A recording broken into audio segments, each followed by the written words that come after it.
Hello friends, welcome to the advance agriculture YouTube channel. किसान भाइयों, आज की इस वीडियो पर हम बात करने वाले हैं धान की खेती में पहली खाद। अब हमारे जो किसान भाई हैं धान की जो खेती करते हैं अलग अलग अवधि वाली वैरायटी का चूज़ करते हैं। कुछ वैरायटी 90 से 95 दिनों में तैयार हो जाती हैं, तो वहीं कुछ वैरायटी 115 दिन से लेके 135 दिन में तैयार होती हैं, और वहीं कुछ वैरायटी 140 से 160 दिन लेती हैं परिपक्व होने पर। अब ऐसी सिचुएशन पर जो वैरायटी का समय है उसके हिसाब से भी फर्टिगेशन का जो अंतराल है हमको अलग अलग रखना पड़ता है। लेकिन जो पहली खाद है आपको कौन सी देनी चाहिए, कौन सी खादों को आप मिक्स कर सकते हैं, कौन सी खादों को मिक्स बिल्कुल भी भूल कर ना करें, और यदि आप मिक्स कर लेते हैं तो रिजल्ट बहुत अच्छी नहीं मिलने वाले हैं। तो धान की फसल पर पौध रोपाई से कितने दिनों में हमको पहली खाद देनी चाहिए और उन खाद पर आपको कौन कौन सी खादों को मिक्स करना है और क्यों करना है, इसकी जानकारी के लिए वीडियो को अंत तक जरूर देखें। और पहली जो खाद है इस पर वनस्पतिक बढ़वार और टेलिंग की संख्या को बढ़ाने के लिए, कलनों की संख्या बढ़ाने के लिए काफ़ी ज़्यादा रोल निभाएगी फर्स्ट फर्टिलाइजर्स।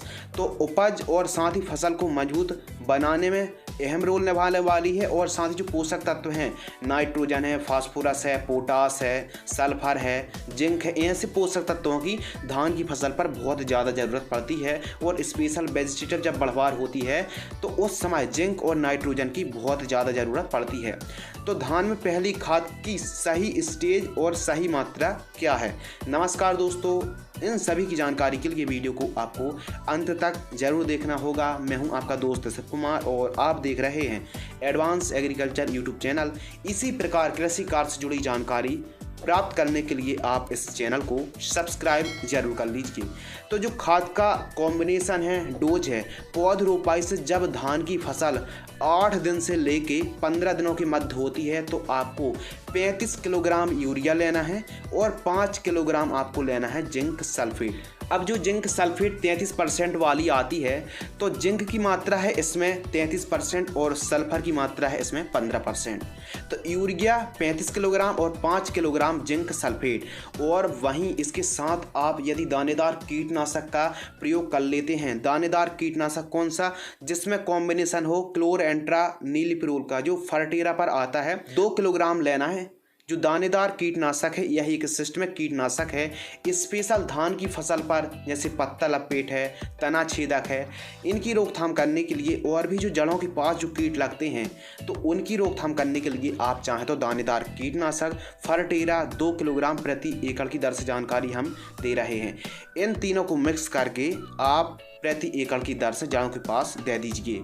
लेकिन यदि आप चाहें तो आप पोटास की पूर्ति करने के लिए जब आप इस डोज को दे रहे हैं, यानी 35 kilogram urea, 5 kilogram zinc sulphate और उसके साथ आपको 2 किलोग्राम फर्टेरा दानेदार कीटनाशक के साथ यदि आप चाहें तो पहले डोज पर आप, यदि आप इस डोज के साथ 25 किलोग्राम MOP यानी म्यूरेट ऑफ पोटास को मिलाकर देना चाहते हैं तो आप दे सकते हैं। लेकिन ध्यान रखें कि जैसे ही आपने यूरिया जिंक सल्फेट के साथ यदि MOP को मिला लिया है तो जल्दी से जल्दी, जी हाँ किसान भाइयों, जल्दी से जल्दी जो आपने कॉम्बिनेशन, जो आपने डोज तैयार किया है, मिश्रण तैयार किया है, उसको आपको देर तक नहीं रखना है। जल्दी से जल्दी आपको अपने खेत पर दे देना है, जड़ों के पास बहुत ही अच्छे रिजल्ट प्राप्त होंगे।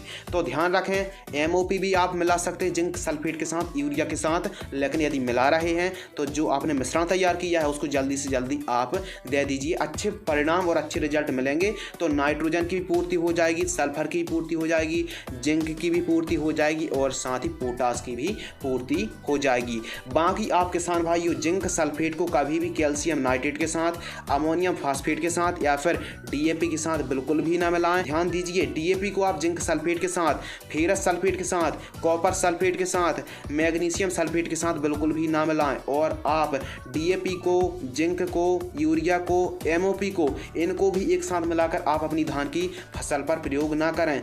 जिंक को आप फास्फोरस के साथ भी ना मिलाएं। बाकी बेहतरीन रिजल्ट के लिए धान की फसल पर यूरिया, जिंक सल्फेट और आप MOP को मिक्स करके पहली खाद पर दे सकते हैं। अब धान की अवधि के आधार पर भी खाद का डोज दिया जाता है।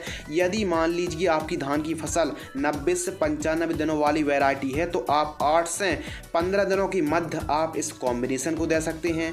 और यदि आपकी धान की जो फसल की जो वैरायटी है 115 से 125 दिनों वाली वैरायटी है, तो आप एक काम कर सकते हैं, 8 दिनों से लेकर 17 दिनों की मध्य दे सकते हैं। और यदि आपने कुछ ऐसी वैरायटी को लगा रखा है जो 140 से 160 दिनों में तैयार होती है, तो आप एक काम कर सकते हैं, 10 दिन से लेके 20 दिनों के मध्य आप पहली खाद का डोज दे सकते हैं। बासमती जो वैरायटी होती है धान की, इन वैरायटी पर आप यूरिया का इस्तेमाल 45 किलोग्राम से 60 किलोग्राम की दर से इस्तेमाल कर सकते हैं। हाइब्रिड वैरायटी पर आप 45 किलोग्राम से लेके 90 किलोग्राम प्रति एकड़ की दर से यूरिया का इस्तेमाल कर सकते हैं।